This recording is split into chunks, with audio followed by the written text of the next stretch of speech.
Welcome to Math Modules for the 2016 Mathematics Standards of Learning, brought to you by the Region 4 Math Supervisors. Today's presentation will be by Shelley Pine, K-12 Math Specialist in Clark County, and Justin Maffei, K-12 STEM Coordinator from Warren County. Today we're going to be talking about 4.10 and specifically using symbolic notation. Materials that you may need for this module include the Grade 4 Curriculum Framework for the Mathematics 2016 Standards of Learning. In the Curriculum Framework, we're going to be looking at page 25. 25 has 4.10. We're going to be looking at some specific essential skills there. And this does continue to page 26. The mathematical process goals for students that we're going to be focusing on in this module are mathematical communication, mathematical connections, and mathematical representations. Here are the relevant essential knowledge and skills. So in the right column, under essential knowledge and skills on the curriculum framework, we're going to be looking at the second bullet and the fifth bullet, which say, use symbolic notation to name points, lines, line segments, rays, and angles, and use symbolic notation to describe parallel lines and perpendicular lines. The relevant understanding the standard sections includes this. Those that are marked in red on pages 25 and 26. The first one that we talk about in terms of representation are a point. We're going to name that with a capital letter, and points can be of any size, but we definitely use a capital letter. Then we're going to talk about lines, and we need to make sure that we understand that lines can go in multiple directions, but that the line goes infinitely through those points in each direction. We show through communication for students that this symbol on top means a line because it looks like a line. So we want them to understand that's a representation as well as a connection between a line looking like a line with arrows pointing in both directions and on the top.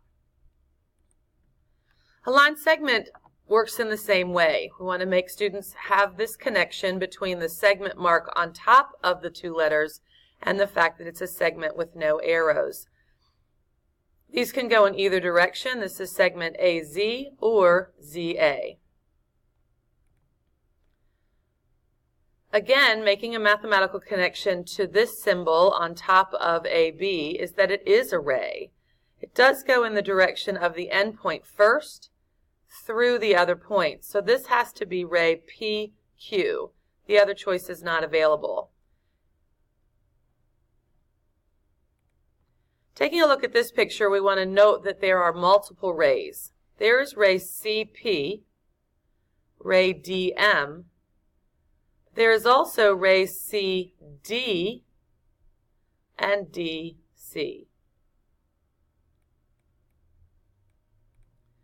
When we name arrows,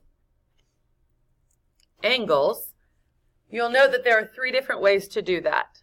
This is angle G, this is angle 1, and this is angle TMG or GMT. It's important to notice that the angles are not all drawn with a horizontal to start with, and some are obtuse and some are acute.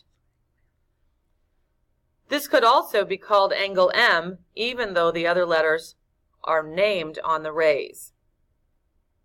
Again, having students make the connection between the ray and the angle is essential. In this standard, you're also going to talk about parallel lines and the symbol for parallel that looks like two L's, much like in the word parallel, and looks like the lines parallel. So this is line AT is parallel to line BE. Please make sure not to always draw them as two horizontal lines. Perpendicular lines are also part of what this standard has. Notice this symbol. We want students to make the connection that it does look like a perpendicular segment. So we have them communicate with us that this symbol, as well as these lines, look the same as perpendicular.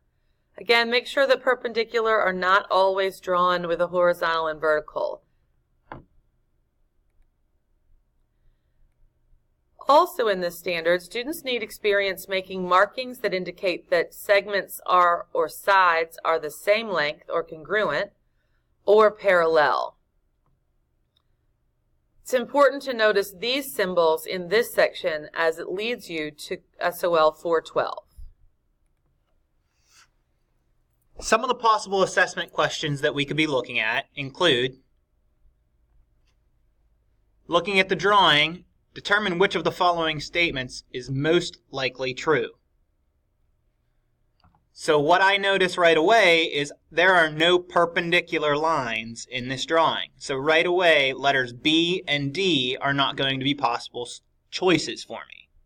So I'm checking out letters A and letter C. Letter A says HK is parallel to CD. Since HK and CD intersect, that cannot be true.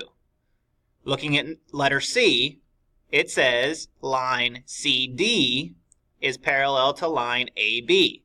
That does look like it could be a true statement. So that is most likely a true statement. So letter C should be your answer. On this one, we have XY drawn. Notice there are no arrows in either direction. Therefore, this is a segment. We want to find the matching representation. Letter D is the one that has no lines and just has a segment above XY. So if students use their process goal of connections, they should be able to pick that answer out with ease. The picture here is a ray. Remember, to name a ray, you have to start at the end point and go through the other point. The arrow that represents a ray should always go to the right. So this one, going to the right, should be YX. Letter B should be the correct answer.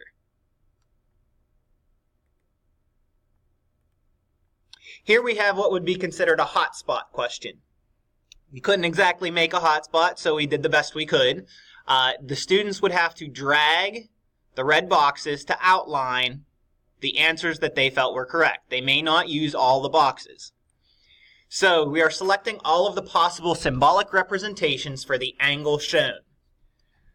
So ABC will not work because the vertex is not in the center. Angle C will not work either because angle C is not the vertex. However, we could say angle 1. So I'm going to outline angle 1. We could also say BAC since the vertex A is in the center.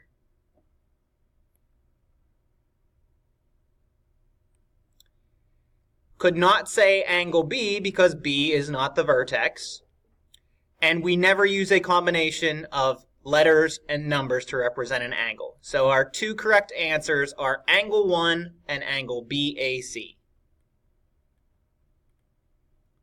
Our next question, we're looking for perpendicular lines. Right away, my attention is drawn to the right angle in letter D. The only other one that looks like it may potentially be perpendicular is letter C. However, since it is not specified that they are right angles, I cannot make that assumption. Letter D must be the correct answer.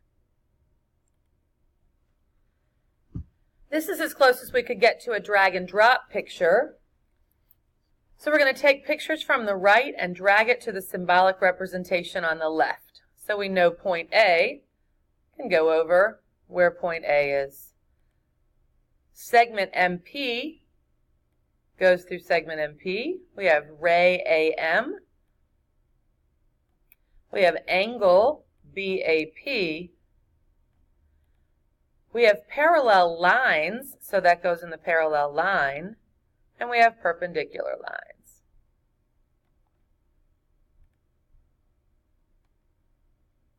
.412 is new to 4th grade in that you're going to focus completely on quadrilaterals and not on polygons. And so there are many times that you're going to need to include the markings that we discussed earlier in your quadrilateral questions.